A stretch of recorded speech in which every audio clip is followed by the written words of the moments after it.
ایک دفعہ ایک فقیر دریا کے کنارے بیٹھے ہوئے تھے۔ کسی نے پوچھا کہ کیا کر رہے ہو؟ فقیر نے جواب دیا، اس دریا کے مکمل طور پر بہنے کا انتظار کر رہا ہوں۔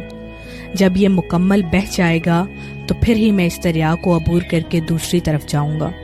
اس آدمی نے کہکہا لگایا اور کہا کہ ایسا کبھی بھی نہیں ہوگا، آپ کو ایسے ہی اس دریا کو عبور کرنا ہوگا۔ فقیر نے کہا، یہی تو میں تم لوگوں کو سمجھانا چاہتا ہوں کہ تم لوگ یہ ہمیشہ کہتے رہتے ہو ایک بار گھر کی ذمہ داریاں ختم ہو جائیں تو پھر نماز پڑھوں گا، پھر عبادت شروع کروں گا، تبھی میں اپنے پسندیدہ بزنس یا جاب پہ کام کرنا شروع کروں گا۔ فقیر نے مزید کہا کہ جس طرح یہ دریا کبھی بہنا ختم نہیں ہوگا، اسی طرح روزمرہ کے کام کبھی ختم نہیں ہوں گے۔